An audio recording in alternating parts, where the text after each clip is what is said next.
Broadcasting from the beautiful Hill Country in Texas, this is OneRadioNetwork.com. Talk to Patrick now, 888-663-6386, or email patrick@oneradionetwork.com. Okay, here we go, hour 2 of our show on 15 July 2013. Andrew Goss on Wednesday, Real World Money. Dr. Hal Huggins tomorrow. It's always fun talking to him. He's really a fascinating guy. Been looking at the world of, well, much more than Mercury, of course, but he was the Mercury guy, I guess, 40, 50 years ago, and really brought it out to the forefront. And we're going to talk about root canals tomorrow, some more of the research he's doing, also his blood test, and get your right kind of sodium levels up there that he's been working on. Now to Dr. Carolyn Dean. Interesting lady, over 30 books, wow, including How to Change Your Life with Magnesium, the Future Health Now Encyclopedia, The Death of Modern Medicine. Her website is drcarolyndean.com. Good morning, Dr. Dean. Good morning, Patrick. Great to be with you. And I'm already hearing so many things that associate with magnesium. You're talking about mercury, you're talking about soil depletion, you're talking about practicing medicine without a license. So let's do it. Let's do that. It's almost like we knew you were coming, yes. Doctor. So you know, we've heard this, and George said it, Dr. Dean. But I mean, what is this this idea that so many Americans are deficient in magnesium? Where does this number come from? Is this just an urban rumor? Just out there and say, wow, and it's kind of easy to say everybody's deficient in magnesium. Where does it come from? Where does that research come from? Actually, I have it quoted in my book, Magnesium Miracle, from the U.S. Department of Agriculture, that about 80% of the population is taking below the RDA of magnesium. And as you know about RDAs, recommended daily allowances, they're only set by the government in order to make sure a person doesn't have a frank deficiency. They have no mandate to give magnesium or any other nutrient to people that is therapeutic. I think as soon as they start calling minerals and vitamins therapeutic, they're going to classify them as drugs, and then we're all going to be in Codex Alimentaris trouble.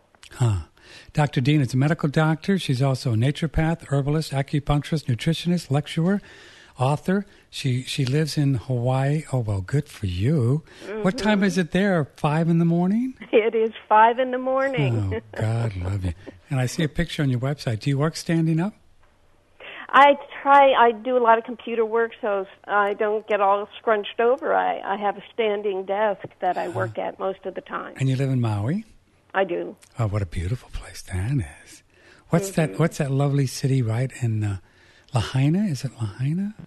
Lahaina is on the coast. I'm more in the Wailea area above the hotel strip. Maui is amazing. It has all the different ecosystems. We have rainforests, we have deserts, and it's tiny, and it's quite amazing. I live in paradise. Yeah. How long have you lived out there? 5 years. Yeah. Before then, where'd you live? New York for about 12, 13. New York to Maui, man, there's a change, right? Oh, man, it really was. And a good change. Yeah, well, good for you. So don't we just get, though, Dr. Dean, enough magnesium just going around our local health food store and farmers markets and grass-fed meat and all that? Don't we get enough magnesium? Nope. No, we don't. How come? And, well, your last interview sounded like it was about soil and soil depletion. Mm-hmm. And what's happened with the minerals in the soil is if they are not replaced with fertilizers that contain these minerals, you just aren't going to get them. And you take something like Roundup, Monsanto's Roundup Ready herbicide, the chemical glyphosate is binding minerals. It will bind magnesium, removing 50% of it from the soil. But, I mean, it's not even there anyway. And then Roundup has a half-life of 23 years. So you take the fact that we're using the herbicides, not replacing them. In 1934, there was a Senate committee talking about the deficiency of minerals in the soil and how we were ending up to be a fat nation as people ate more and more to try to garner at least some of the nutrients they required. So we've known about this for a long time, and it's never been rectified. And people think, well, I'll eat organic, that'll help. But if your organic farmer does not replace with minerals, like rock dust minerals, you're out of luck. And you have no way of knowing, really, do you? I mean, you go to the No. Whole Foods or natural food store, or farmer's market. We don't really know, do we? No, but what we have, again, from the USDA, they have all these facts and figures. You just have to dig for them. But 100 years ago, we were getting 500 milligrams of magnesium in an average diet, and now we're lucky to get 200. And the RDA is like maybe 300, 400 milligrams. But I'm seeing now that people probably need 2 and 3 times that amount. We're burning it off at incredible rates. If you have mercury in your mouth or mercury toxins in your body from vaccines and etc., or just breathing, if you live near a coal-burning plant or in a crematorium, you're having mercury in your body that competes with magnesium and interferes with magnesium, which is biologically in the body, it's got at least 325 enzyme systems that it's responsible for, including energy from ATP. If you don't have magnesium, you don't have energy. And then, it goes downhill from there. You've got drugs now. About 50% of the commonly used drugs are bound with substances that are incredible. I mean, when I tell you that fluoride is used in 50% of the drugs just to make them more active, and then you find that fluoride binds magnesium, kind of like mercury does, and makes it unavailable. You've got a drug like Cipro, and Cipro will cause tendon rupture. But before that happens, you get muscle pain, you get muscle spasms to the point of tendon rupture. That, I believe, is from a magnesium deficiency caused by this antibiotic. So we've got the drugs, we've got the fluoride in the water, we've got chlorine in the water that will do the same. So then we've got the incredible stress that people are under. If you're an athlete and you're sweating out magnesium, but you never replace it. I mean, I could go on and on and on with 100 different reasons why magnesium can be depleted in the body. So having said that, what's a fellow and a girl to do? I mean, we hear about, Georgia was talking a lot about vitamin C and how important these things are, but just because something's good and we need it, if we go to the health food store and buy it and start taking it, is that a good idea as well? In other words, I'll spend an hour with you and I'll say, man, I just need to take some magnesium. Listen to all this stuff this doctor said. Is that a reasonable thing to do? I mean, just to go out and take extra magnesium and without knowing anything? It actually is with magnesium, Patrick, because what's happened with magnesium, it's got an incredible, what I call a fail-safe. We can look at evolution where humans grew up near oceans. And in oceans, there's at least 3 times the magnesium as there is calcium. And they're a sister pair of minerals that work together, but they also, beat each other up. So what happens with evolution is magnesium fail-safe is the laxative effect.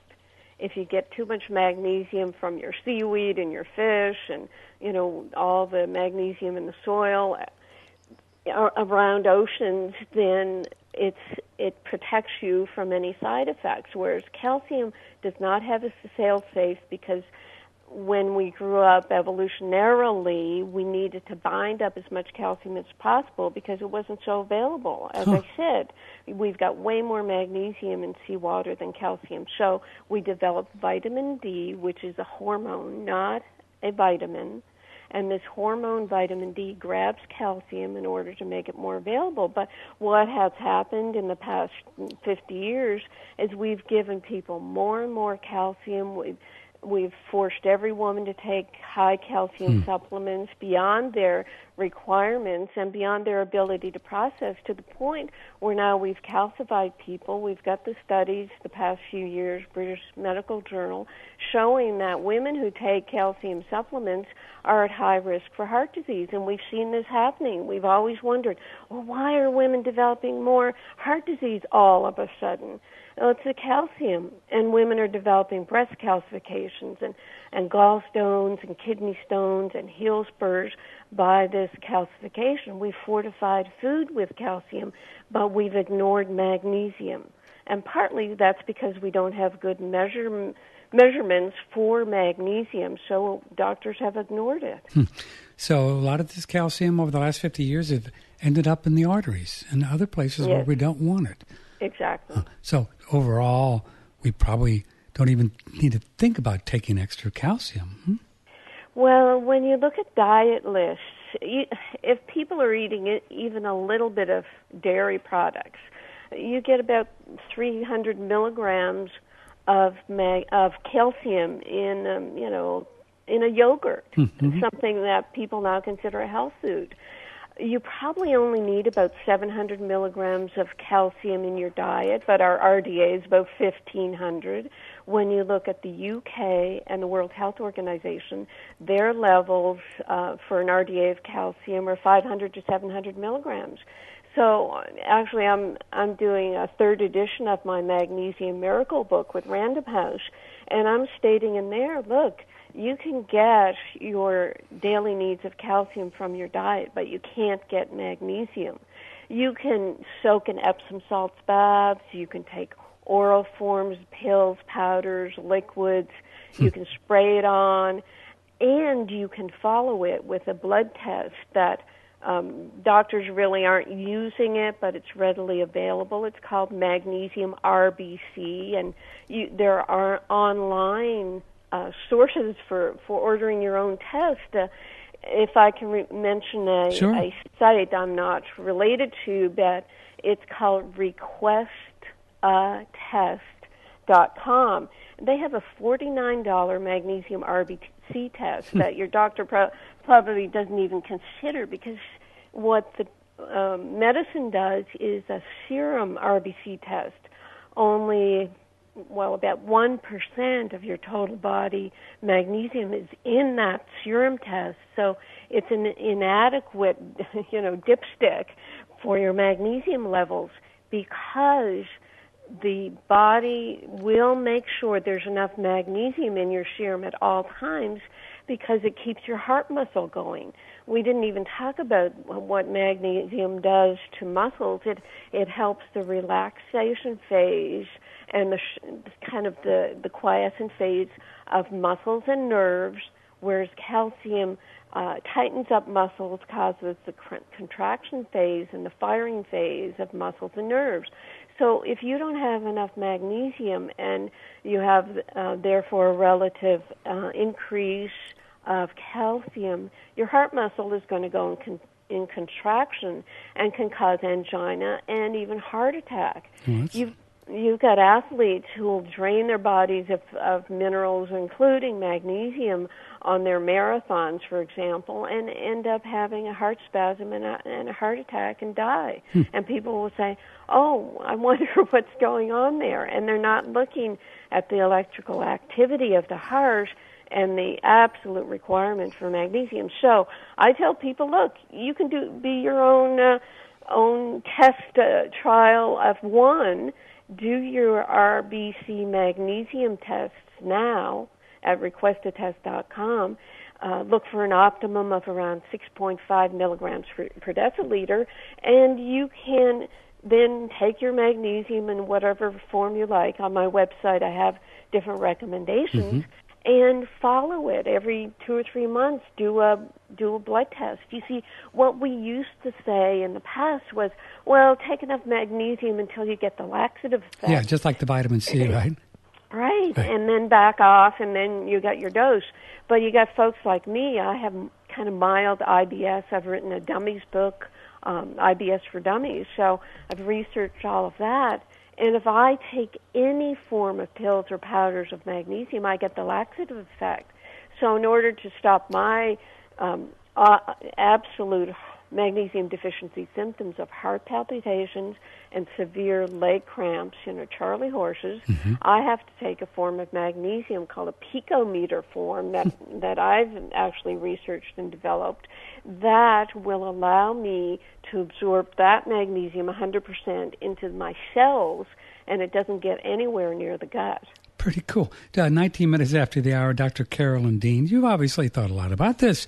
How many books do you have relating just to magnesium? I think it's about 3. And as I said, I'm doing this update. This Magnesium Miracle book, it is a bestseller. Yeah. I've been, it's been up to 80 in Amazon, .com, where we have no idea what that means. But a lot of people are reading about magnesium. A lot of people are taking it now, and I get all the emails from people saying things like, well, when I took magnesium, I started to feel worse. And that scares people. But we really haven't got enough research on magnesium that allows people to realize that when you take something like magnesium that's utilized in every cell of your body to make energy, to help digest carbohydrates, proteins, and fats. People on high-protein diets find they need more magnesium. Why is that? Because magnesium is utilized to metabolize the protein using more molecules than, say, a high-carbohydrate diet. When you take vitamin D, you utilize more magnesium molecules because people aren't talking about the fact that the storage form of vitamin D that you take when you take these high doses of vitamin D has to be metabolized into the active form, and what helps metabolize it is magnesium. I get emails, people telling me that, I took high doses of vitamin D and all of a sudden all my magnesium deficiency symptoms came back. Or the worst, a worse scenario is someone who doesn't know anything about magnesium and they take vitamin D and they get seizures and heart spasms and muscle spasms, and they don't realize that vitamin D requires magnesium in order to turn it into the active form. So I tell people, well, if you're doing vitamin D, if you're doing calcium, you're going to need more and more magnesium. And, maybe the bright thing would be to cut back on those supplements that require more magnesium, get your magnesium in balance, and then take low doses or follow your vitamin D levels.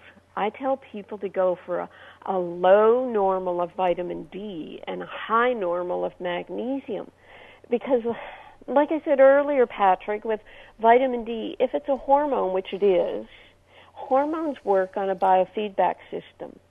If your vitamin D is low, isn't that your body trying to tell you that, hey, maybe I have enough calcium and I don't need to grab more, and my vitamin D is going to reflect that.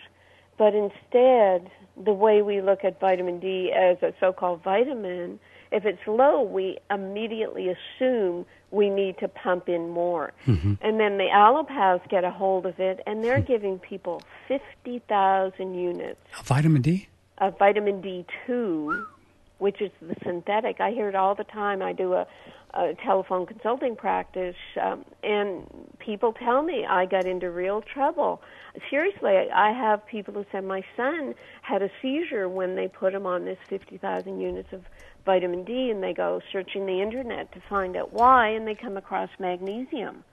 So the things that can happen to people when they take magnesium or when they need magnesium can baffle most doctors, because they haven't studied this. I mean, you can feel worse when you're taking it because your body has been so deficient that you give it a little bit and you start revving up the thousands of biochemical interactions, and then the body it needs more. It's like you've turned the key on and then you take the fuel away right away.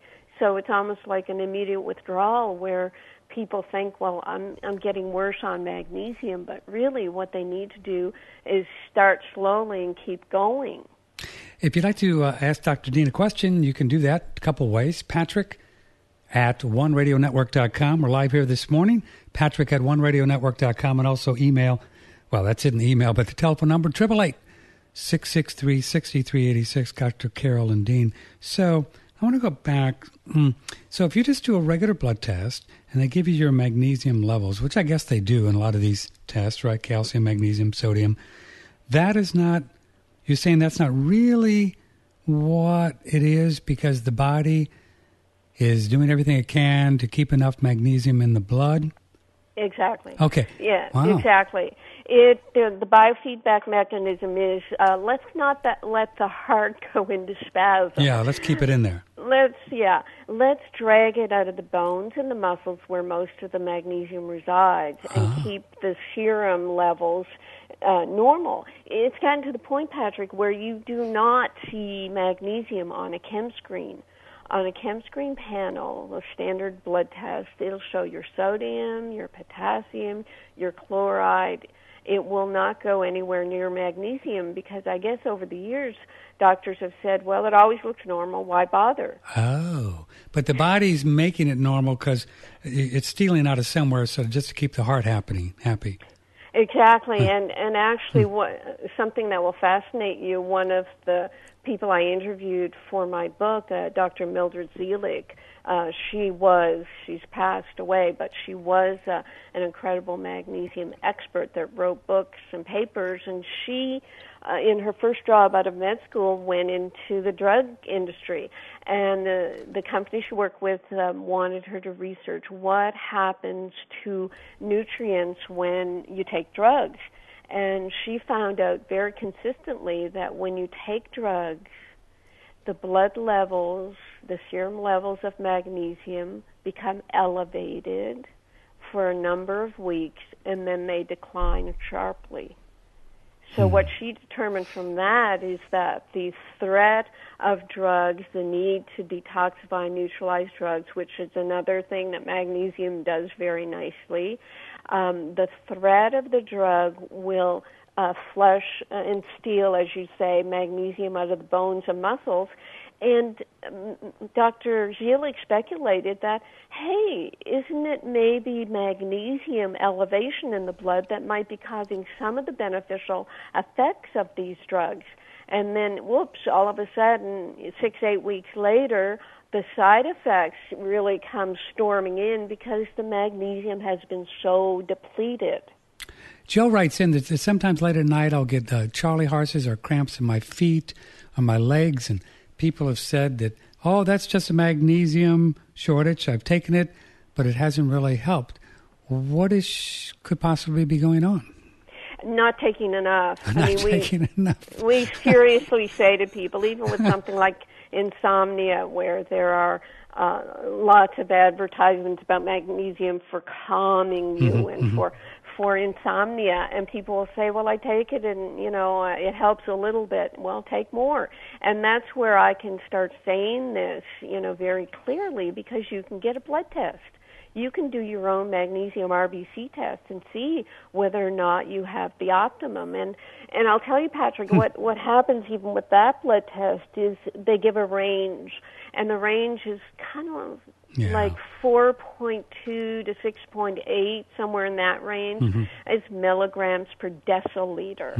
And as I've said earlier, we want to be 6.5. We don't want to be 4.25, because that's what a doctor will say. If they look at the test and you come back with a 4.25, they'll say, oh, you're within the range of 4.2 to 6.8. And we say that range is taken from the sick population, 80% of who are deficient already. So why do you want to be there? Why don't you want to be optimum?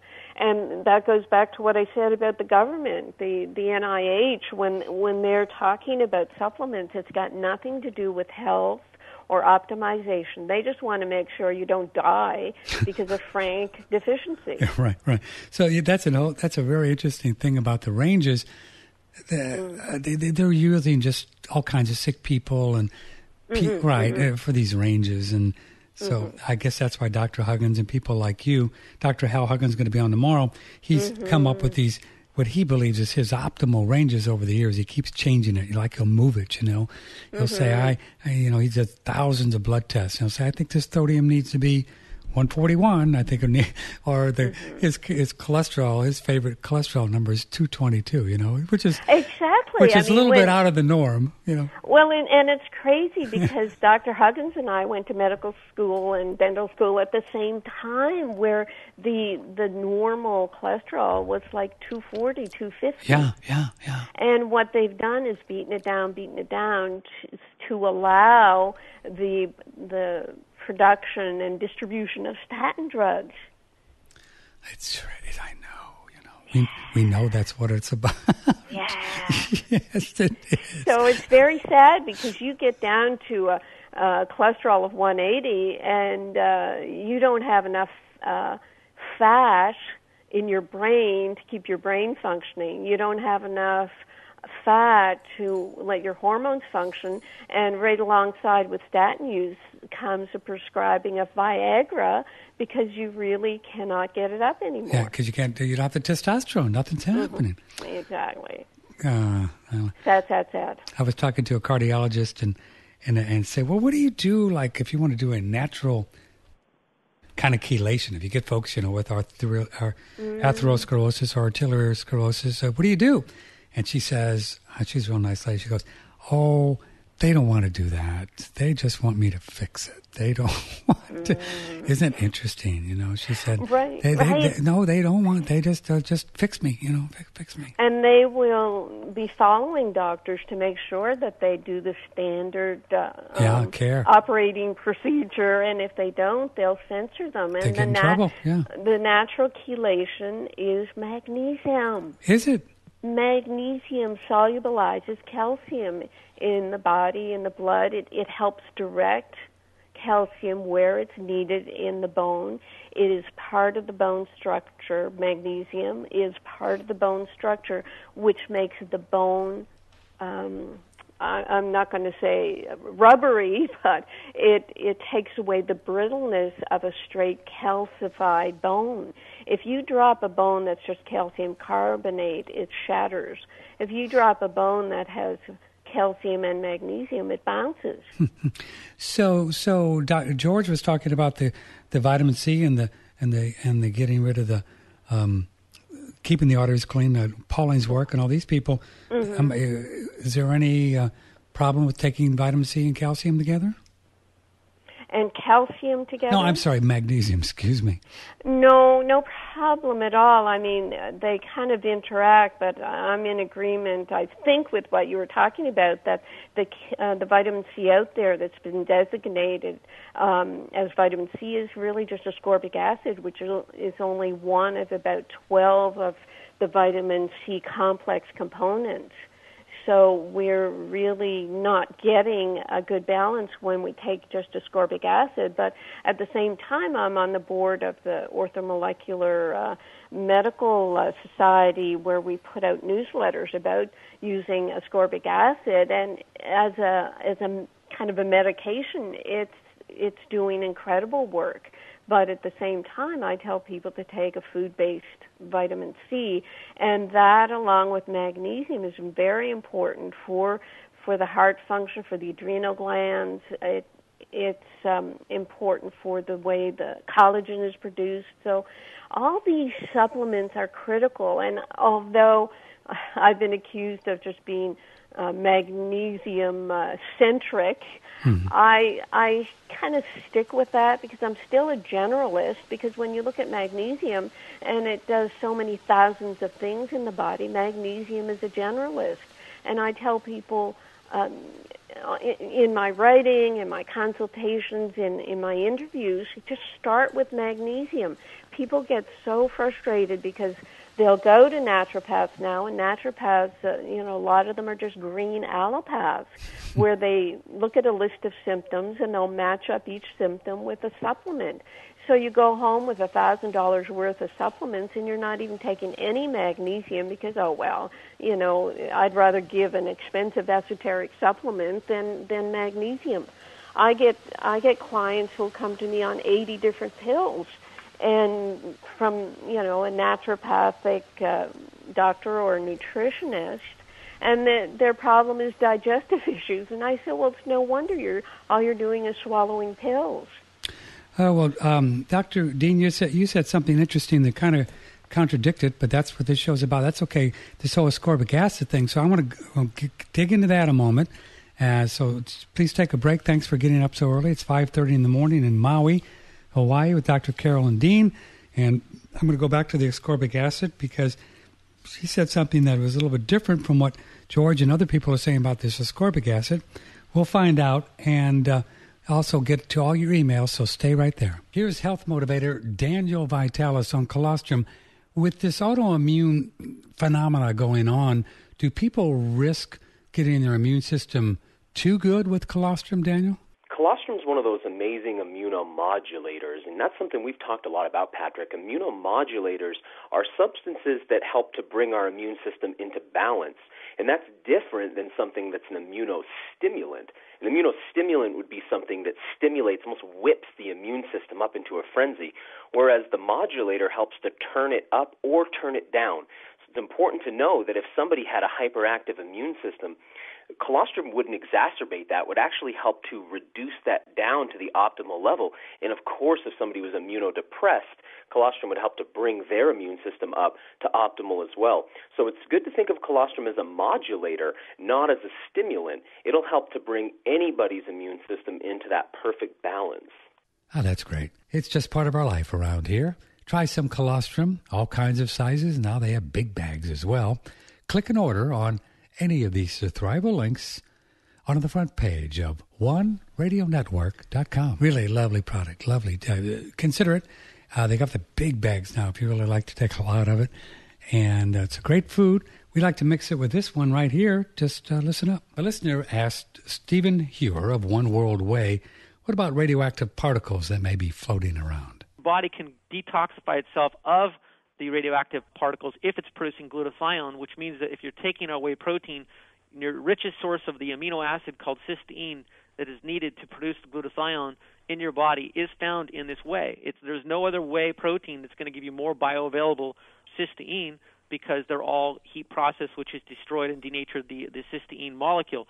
So you're taking a food that will increase your glutathione and thus protect you from radioactive fallout such that if you're exposed to it, your body is more capable of either preventing free radical damage and or neutralizing the incoming element to be excreted through the bile. And glutathione is what represents 60% of your phase 2 liver detoxification, and it represents the largest percentage of the cell's ability to detoxify and neutralize free radicals. That's interesting. Other people have told us the body must make glutathione, and it makes it from cysteine, available in raw, grass-fed, One World Way. Click and order. Front page, OneRadioNetwork.com. And we have Neller, we have chocolate, we have strawberry, raw grass-fed whey, a little bit of stevia, natural stevia, also a very natural, really beautiful vanilla extract thing.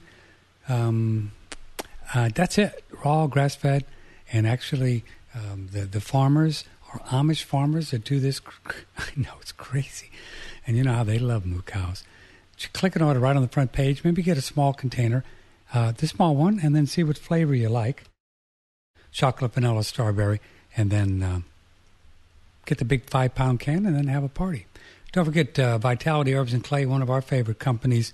This pyrophyllite clay of the Northwest is a beautiful, silky clay, just wonderful internally, externally. Take clay baths, help to detoxify. You can mix up the clay internally. If you got a little chlorella going on and some other things, a lot of people say that will bind with the heavy metals in the digestive tract. Hear the rain? Oh, man. Rain in July in Texas. Boy, that's unusual. The rain angels have come. God love them. Yeah, when we built the studio, we forgot to think about having a tin roof. Well, my windows are open, too. It's such a beautiful, cool morning. So we have a rainy, it's almost like living in Hawaii.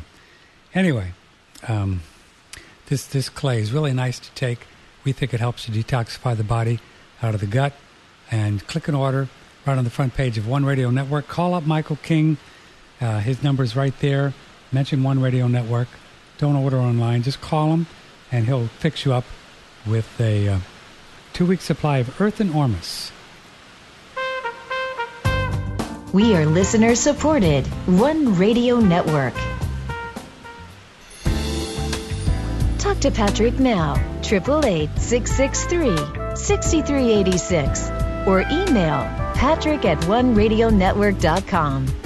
Dr. Dean, there's a beautiful song in Hawaii. Remember the song, Soon It's Gonna Rain? I can feel it. Or it's raining here. Can you hear it? I can. It's quite amazing. I live in the desert side. We depend on irrigation, but we have an ecosystem, the Eo Valley, where we get the second highest rainfall in the world. So we have a lot of water that we just pipe over to us here. Oh, yeah. It's a beautiful island where you live, Maui, where it's about 20 minutes before 6 o'clock. Do you generally get up this early? Yes, I do. It's not a burden at all. I love watching the sky lighten up, and it's often very pink. They talk with sailors, take warning when you see a morning pink sky, but here it's just beautiful. Yeah. Okay, so I want to ask, wow, really coming down. I'll just speak up. I want to ask about ascorbic acid. Now, you alluded to the idea that maybe ascorbic acid was good in the testing that does stuff, and we talked about it last week. Our guests were saying it's perfectly fine. But are you saying if you're going to do ascorbic acid, you want to also do vitamin C's with all the other components? I do say that because if you're just using ascorbic acid and thinking you're doing all the aspects of what vitamin C complex does, then you're mistaken because there are 11 other compounds in so-called vitamin C. The doctor that kind of discovered ascorbic acid was appalled when he found that people were just calling vitamin C ascorbic acid because there was so much else to it. I mean, we learned that about the B vitamins. It's not just one B. We learned that about vitamin E. It's not just one E. It's a complex. So I just appreciate balance, where if you use ascorbic acid, yes, it does incredible things with bowel cancer, etc., but it also needs to be balanced with the other components. And how do you get those?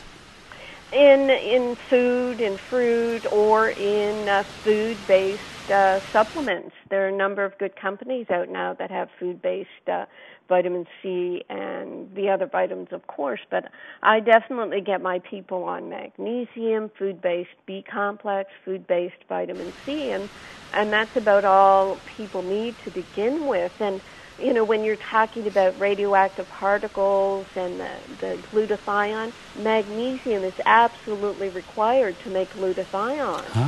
So I absolutely recommend the raw grass-fed whey, but I tell people in order to process that, make sure you take your magnesium.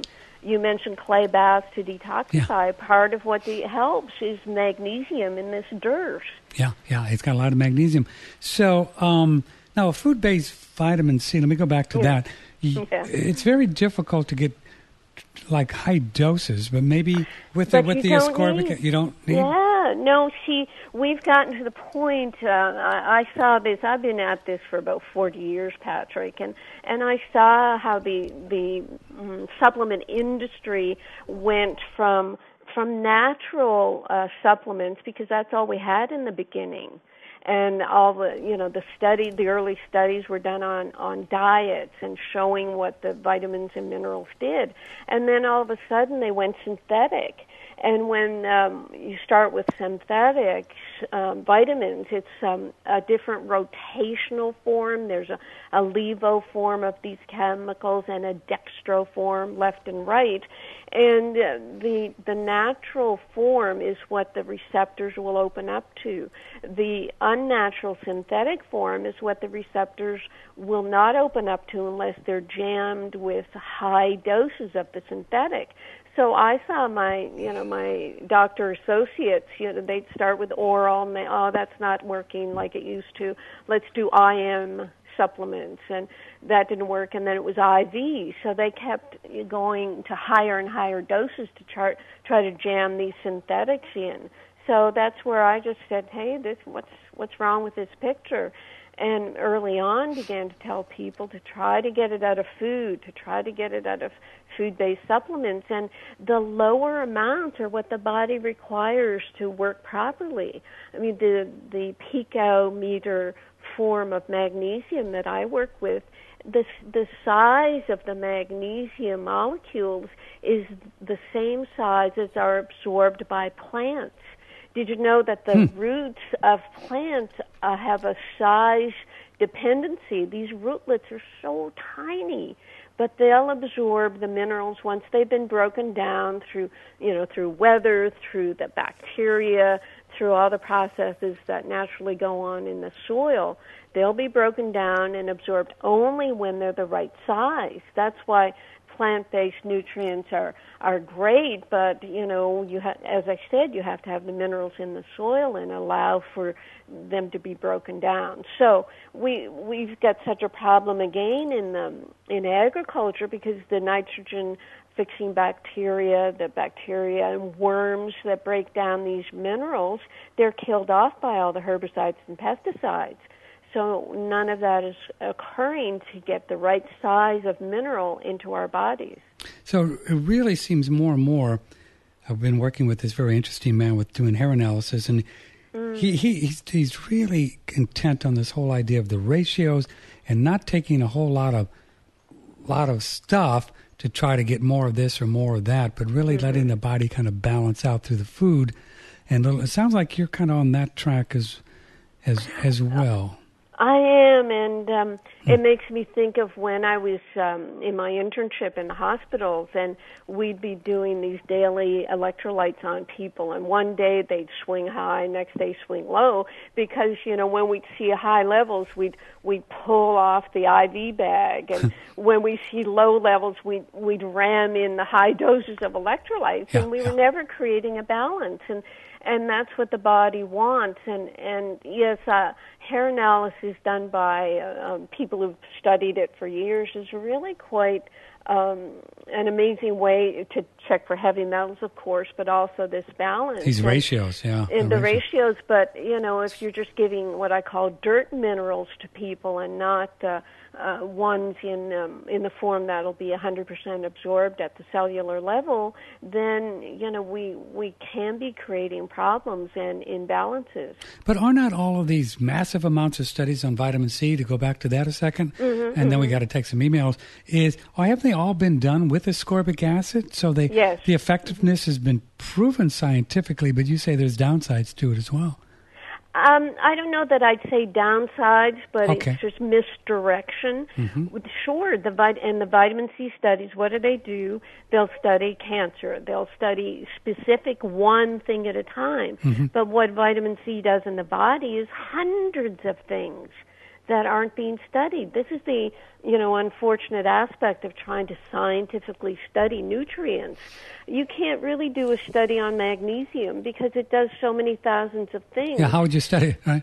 Right, Yeah. and what they've done, I know this, I'm corresponding with a group in Japan who've come over here to Maui to visit me.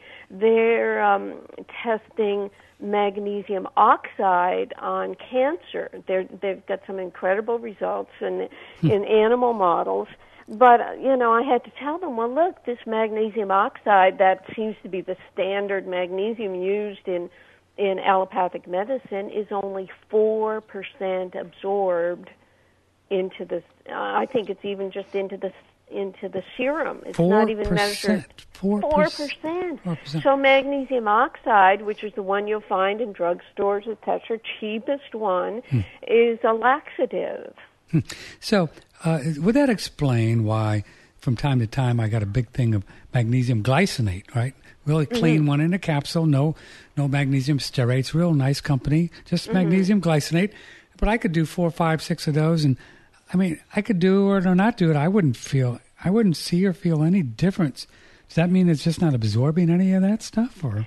It's possible. The glycinate aspect was marketed for its non-laxative effect, but in my experience, they're about 100, 125 milligrams per capsule, and the magnesium component of it, because it's a compound magnesium, and the glycinate is the second part. The magnesium part may be only about 30 milligrams. And just if you're on a game show and you had to come up with a number of how many of milligrams of real magnesium we need per day is?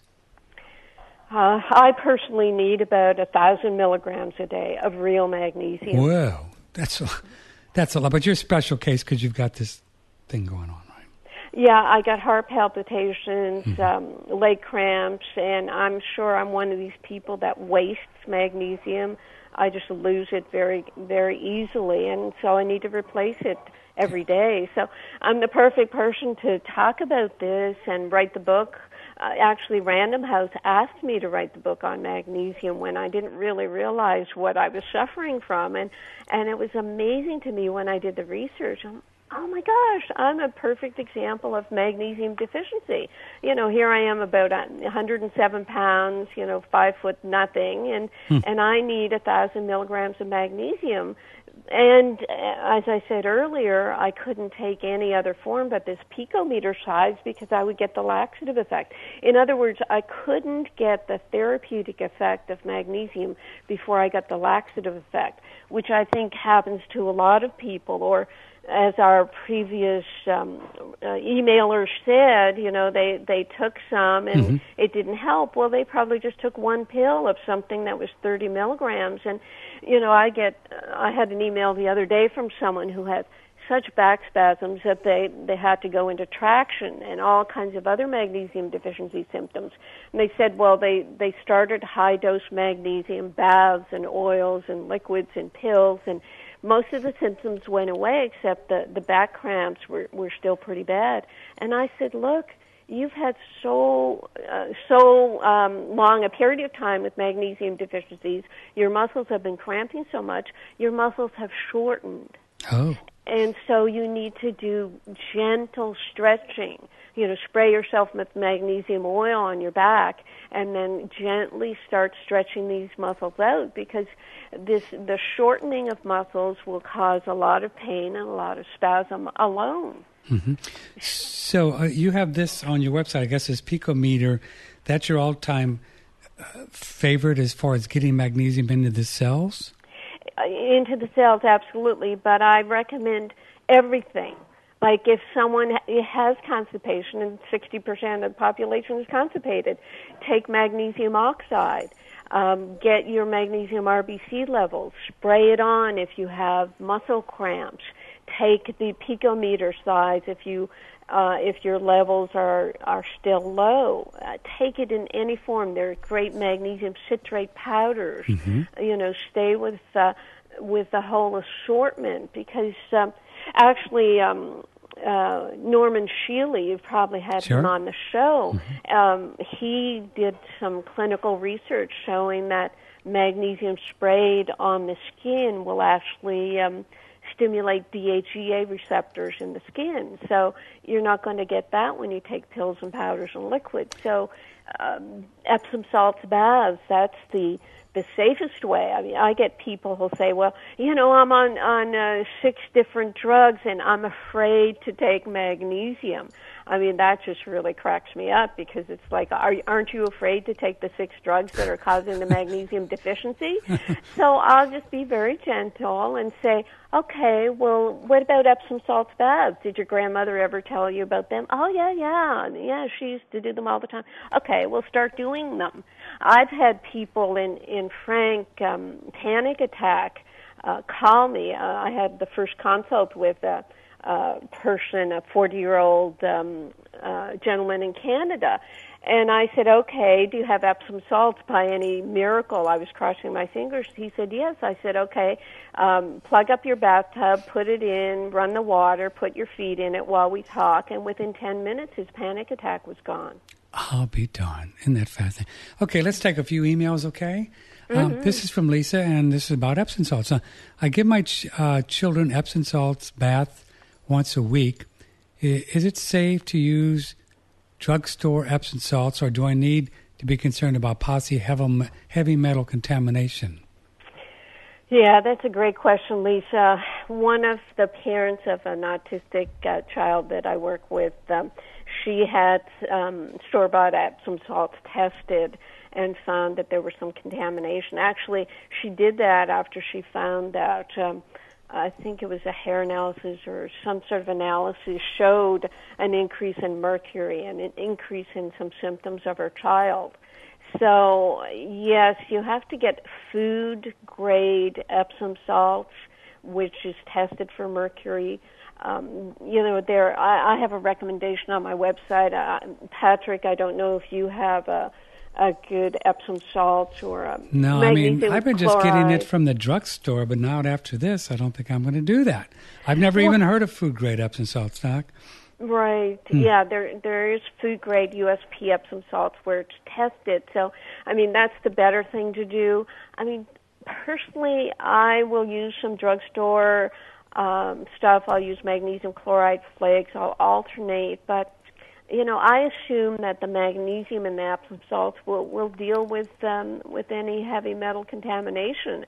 We're using it in Japan for the radioactivity there. Mm-hmm. We're telling people that the magnesium is going to help detoxify the body because it does. And as you expressed with the raw grass-fed whey, the cysteine in whey helps produce the glutathione, and the magnesium is part of that production. So it's going to help you detoxify. I have grave concerns about people who get so frightened of everything that they're afraid to breathe, eat, or drink. Yeah. And I say we're evolving. There's another, world that I live in called RNA drops that people can investigate. Where I'm telling people we can create perfect cells, we can evolve, we can develop a perfection in our cells where we can take care of ourselves as the planet is evolving and we think it's devolving. Well, we can evolve where we can deal with this. The sky may fall, but it doesn't have to fall on us. Yeah. This is all part of evolution, right? So if we have a little thing we can take, that's an evolutionary process where maybe 500 years ago we pulled it from a tree and it's still a good idea, but now you might be able to pull something off the internet and do the same thing. It's all evolution, It's Yeah. Exactly. Okay, the same thing on Epsom salts, another one on Epsom salts, rather. Is it useful to use in baths, say, after a workout? What about ingesting a small amount of Epsom salts to avoid the laxative effect? And what about magnesium flakes? Yes, we mentioned a bit of that. Baths after workout, yes. Some of the famous athletes now, they'll have their ice bath and then they'll have an Epsom salts bath where they can dunk themselves back and forth. Absolutely after workout, it'll give you your magnesium. And the flakes, the magnesium sulfide, they all work, but ingesting it orally, it would have to be food grade. And what you do with like a magnesium citrate powder or flakes is you sip it through the day. You dissolve it in water. It won't all dissolve because it's not all water soluble, but in order to avoid the laxative effect, instead of taking it all in one dose, you take it by sipping it throughout the day. And Actually, I should mention there's a nonprofit site called nutritionalmagnesium.org where people can get a lot more useful information. There's a free ebook on there that I wrote that you can find out more about magnesium, nutritionalmagnesium.org. Nutritionalmagnesium.org. So I'm a bit confused, but I stay that way, about all these different kinds, Dr. Dean, of magnesium. We got citrate, we got glycate, we got oxide, we got who knows what. I mean, so can't you just get one magnesium that's got all this stuff in there? Well, we covered this briefly. What if you're constipated and you want the laxative effect? Uh-huh. You take a little bit of magnesium oxide, but then you check your magnesium RBC levels, and I'm still down in the 4s. I want more. So then you could take a citrate. You could take a diglycinate, which is the type of glycinate that I like, or you could take a picometer. Those are the 4 that I've narrowed it down to, plus, the Epsom salts baths and the magnesium oil. It does sound like a lot, but I mean, seriously, people have to do their own research. Yeah, you got to figure this out. They cannot just say to me, as a lot of people do with emails, "What do I take? What do I take?" And I, give me a break. You got into this problem by asking doctors what you can take, and ended up on 10 different drugs, and now you're asking me. So we've gotten ourselves into a bind where we have to do our own research. And I know, that's cool. No, I'm with you. Well, that's what we go for, because we're really finding out we have to be our own little scientists here, because that's the only way it's not going to happen. I mean, it's not going to happen. Okay, so now you kind of narrowed it down to 4. Let's repeat those so we have that clear. So it's picometers 1. Right, for getting 100% absorption into the cells for people who don't need the therapeutic effect. Okay. The magnesium citrate is there's a powder in the marketplace that's the most commonly found, and you dissolve that in water, either hot water or plain water, and sip that through the day. And what's that good for, essentially? Well, that will give you a gentle laxative effect if you want it, and we don't know the absorption rates. I mean, I didn't even talk about the best test is an ionized magnesium test, which is still at the research level, which will tell us what gets into the cells. Until then, we'll use the magnesium RBC. But the citrate is well absorbed, but for me, it gave me the laxative effect, and I didn't get the therapeutic effect. Mm-hmm. So, I mean, I could narrow them down to those 2. Those 2. Magnesium citrate in powder that you dissolve, and the picometer magnesium, as well as a nice Epsom salt bath. Mm-hmm. Okay. All right. That's magnesium RBC. People are asking about this on the email. So requestatest.com, I guess, is where you find that. Mm-hmm. And then, so this is pretty accurate. This is different from the blood serum, right? The serum. Well, it's accurate as long as you make sure you go for optimal. And you see, this is where the accuracy is like Dr. Huggins does, trying to find that number. Yeah, find the number that's going to make you feel good, not just the number that puts you in the same box with every other sick person. That's right.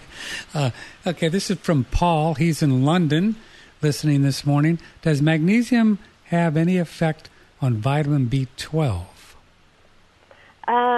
Vitamin B12, I think I have a note in some research notes where they interact together, but I really can't say more than that. Okay. I'm sorry, Paul. Mm-hmm. Tom writes, can you ask the doctor what is the best absorbable supplement containing magnesium? Love the show. So have we covered that? The picometer is the best absorbed, and I know that from my personal experience. What happens with the picometer, you look at, as you break it down, dissolve it, you look at it under an electron microscope, and you can't see it anymore. It's so tiny, it's beyond resolution. Wow. What are some high magnesium foods? Good point. Seaweed. Seaweed? Dark bitter chocolate without sugar. Now you're talking. No, but listen to this. When you just ingest sugars, sugars require about 25 molecules of magnesium to metabolize 1 molecule of sugar. Yeah. So, but if we take that pure cacao or cocoa, the real stuff, the organic, like David Wolf talks about, that's got a lot of magnesium in there. Absolutely. I can get the laxative effect from buzzing up some cacao, coconut milk, and frozen bananas. Oh, yeah. Now you're talking. Delicious. So chocolate, that's the seaweed. What else? Nuts and seeds. Nuts and seeds. And I tell people to soak them, of course, to get the best out of them. And dark green leafy vegetables, but again, only if they're grown on soil that has magnesium. Yeah. Oh, boy, it's always something on planet Earth, isn't it? Holy cow. Right. And that's where when I saw the list and I said, well, women especially avoid nuts because they think they're fattening, and kids are being told that peanuts are dangerous. So people aren't eating a lot of sunflower seeds and pumpkin seeds, and they're not eating seaweed on a regular basis. They eat chocolate with sugar. So that's where I developed, a book, or wrote a book and developed things about supplements rather than saying, get it from your food, which is my common stance, is to try to get things naturally. Mm-hmm. Hi, Dr. Dean and Patrick. This is from Roger. I take 500 milligrams of Life Extension Magnesium at bedtime. Label says magnesium oxide, aspartate, citrate, succinate, amino acid chelate. Could I double this dose, and do you agree with this particular form of magnesium, or is there a better form to take? Well, I just know too much. I'm sorry. That's all right. Go ahead. Just let it go. You're in Maui. You're safe. Exactly. The oxide, of course, is the cheapest, so it's going to be the highest amount. That's the first one mentioned. So it is going to cause a laxative effect.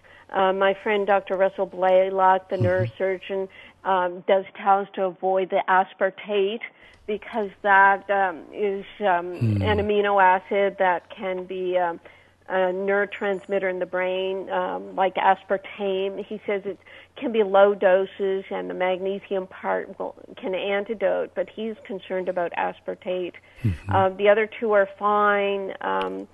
Personally, I wouldn't use an aspartate, and the oxide is going to give a laxative effect, perhaps before you get to therapeutic effect. So I would go to the picometer and the citrate and do a magnesium RBC test. Yeah, another question about leg cramps and cramps in the feet from Julie. So again, if that were the issue, which one would you go for first? I'd be doing the Epsom salts baths and then the citrate and or the picometer, and do stretching because of the shortening of the muscles. Yeah, nothing like short muscles, My goodness. Let's see.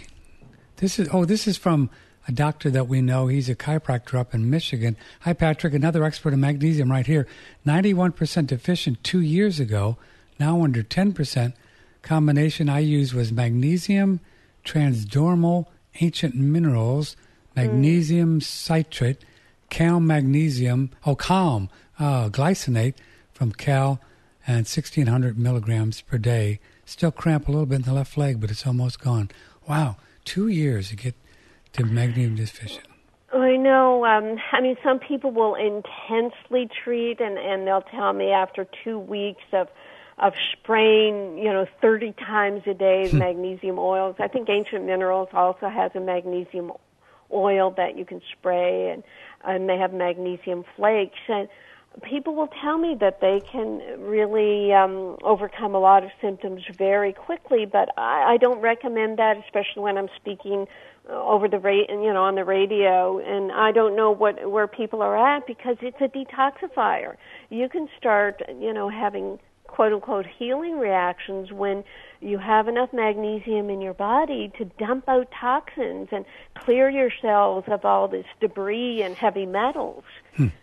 So just like the vitamin C and other good things, the magnesium detoxify heavy metals out of the body. Yes. Nature's way of doing that, God's way of doing that. I know. I'll have people calling me on radio shows. I have my own radio show on achieveradio.com on Mondays, and people say, well, I'm using EDTA. I can get it in the health food store. And I say, man, you take EDTA without being followed up, you pull out all kinds of minerals, not just heavy metals. So, we have to be, careful about what's available to people. And yes, we are left to our own devices because the doctors have abandoned us. I mean, I know I went to medical school. They did not tell us anything about anything I've said today. And yet at the same time, when I did my 200 hours of biochemistry in medical school, I saw all the formulas of ATP, and you don't get ATP, the adenosine triphosphate energy molecule, without magnesium. You don't get the Krebs cycle working or the glucose cycles working without magnesium. So we absolutely needed it, but they never translated that into clinical. Yeah. We had a gentleman on the show a couple of weeks ago, Datis Karazian, who wrote that book on the thyroid, and now he's got a brain book. Pretty well-researched guy. I mean, huge, like hundreds of pages in each book of research and tests. And he said on the show that all these, he did EDTA and these other things, DMSA, DMPS, or he said he's not against chelation. Be careful, though, that he says the research shows that oftentimes for some people, not all, but for some people that it puts these heavy metals, takes it out of the body and puts it into the brain. Yes, when you dump it out of your cells, you dump it into the bloodstream, and the blood circulates through your brain. Big news there. And big news there. Yeah, and then the brain will grab it. So yes, I'm in agreement with that. And people will say to me, especially when I talk about vitamin D, maybe you shouldn't take so much. People will phone in and say, well, look, I took 10,000 units and it cleared my MS symptoms, and you're telling me I shouldn't be taking it. I said, no, I'm saying that, be careful, because if I give a blanket, okay, everybody take 10,000, what percentage of people are going to be harmed? So it's something, I guess, ingrained in medical doctors where, I did the Hippocratic Oath. I crossed my fingers because I didn't like the part where they said we could only give our knowledge to the sons of the other doctors. Did they really? That's part of the oath? It is part of the oath. Now, wait a minute. They say something that you can't give this knowledge only to the sons of other doctors? Yeah, it's translated in that way. That's really strange. It was so patriarchal. I didn't want to say it. I avoided my graduation because I didn't want to say it, but they forced me to come in. They wouldn't give me my medical diploma, degree, whatever, without me saying it. So I stood in front of the Dean of Medicine with my fingers crossed behind my back and said it. But with doctors, I take it seriously, first do no harm.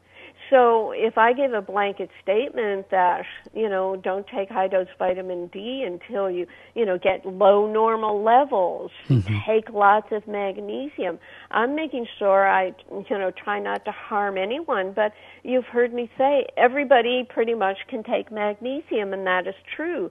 The only people that can't take it, like the contraindications, are people on kidney dialysis. But even then, if you get the, form like the picometer that is ionized to the extent it just goes into the cells, it is not going to disrupt the kidney. Mm-hmm. But, okay. But when we do extra anything, like anything, I don't know, just magnesium, piccolo, something, how do we deal with this body of ours that wants to keep everything doc in ratios and balance? And I mean, does the body smart enough to say, well, Patrick is dumb and took too much magazine, I'm just going to poop it out? Absolutely, because even at the picometer level, there is a range where you will get the laxative effect. So that fail-safe of magnesium is so protective. And doing your own blood tests, you're doing much more than your doctors even would to follow your drugs. I mean, you're taking these incredibly toxic drugs. most of which, as I said, commonly used, are based in a fluoride molecule to make them stronger, which are neutralizing your magnesium and actually preventing your body from detoxifying these drugs. So, yeah, you're taking all these drugs, you're making yourself magnesium deficient, but there is this mineral that has the fail-safe and the fail-safe of doing the blood test. And if people will Google my "when magnesium makes me worse," I have 7 reasons there that will allow you to take, do your own experiment. Be the N, which is equals a number of people in an experiment. Do an N equals 1 experiment on yourself, because nobody else is going to do it for you. I have a good friend of mine who, God love him, stroke, maybe 65, on about 10, 15 different meds in a nursing home, out of state. God, just challenging. And all these different drugs what kind of magnesium would be like reasonable just to give him every day, just to maybe help him feel a little bit better? It would definitely help him feel better, because most of these folks have insomnia and leg cramps and irritability and headaches. All these are symptoms of magnesium deficiency. So, a simple thing would be a magnesium citrate powder that to put in the drinking water just to sip throughout the day. It'd help him feel better, right? Which is important. Well, Doc, it's really great having you on the air. Maybe you come back sometime soon, and we'll just do a show on digestion. And I know that you've got a lot of experience with that, with the irritable bowel syndrome. Years ago, I had that little wonky thing going on, and boy, that's like, whoa, not happy. It hurts down there, man. Yeah, when you get gas and bloating, the stretching in your intestines can be the worst pain. I mean, they found that out during the Spanish Inquisition. They had to stretch the bowel. Cutting and burning didn't have receptors for that, but it was the stretching. Sorry to be so that's okay. dramatic. I remember one time, it was in the early 90s, I had something that could only be described as some irritable bowel thing. There was just nothing else. And I had this business that I must have been just totally stressed out. And I felt so badly. I felt so bad that I wrote a will.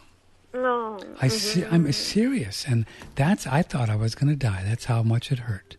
Right. So you relate to that, don't you? Absolutely. I think I developed mine in medical school. I remember just, kind of sitting in a bathroom holding on for dear life, while the cramps passed. Yeah. Boy, they're really painful. Really painful. Well, can we do a show on digestion someday? I'd love to. I love your show. I love your voice. I think it's so calming and gentle, even for such drastic topics as we're talking about. I really appreciate what you're doing. Well, it's nice being here. We love having you on. And do you get to see whales there in Maui? Absolutely. I have a 180 view of the ocean, and I see them jumping in whale season. It's awesome. And I swim with turtles. Yesterday, I saw 10 turtles within an hour. Swimming with the turtles. Good for you. And they're as big as me. No kidding. Yes. Yeah. You can swim with them. Well, when's whale season? We'll come out and visit. When's whale season? It's like December till March intensive, but they're they start coming in October and they finally leave in April. Yeah. And they jump and you can see them jumping around. Yes, yeah. I saw a whale tail flapping 52 times once. My goodness. Well, you're a delight to have on the show. We'll keep in touch. And all of your books and all the information, you can get information about this Pico product, Pico meter. Your website is Carolyn, Carolyn, Dean.com. Thanks, Doc. Have a nice day in Hawaii. Thank you, Patrick. We'll see you soon. Bye-bye. Aloha. Aloha. Okole Moluna. That was fun, huh? That's 6:15 in Maui. Time to get up, have some coconut water, some mango, noni. They have noni like lying around on the side of the road in Hawaii. We can just grab it I love you all very much. Thanks to my dear Sharon for taking care of everything, doing the web designing and the producing, for finding people like to Carolyn Dean, Dr. Hal Huggins, and other people tomorrow, 9 o'clock Central. Have a good day. See you soon. Broadcasting from the beautiful Hill Country in Texas, this is OneRadioNetwork.com.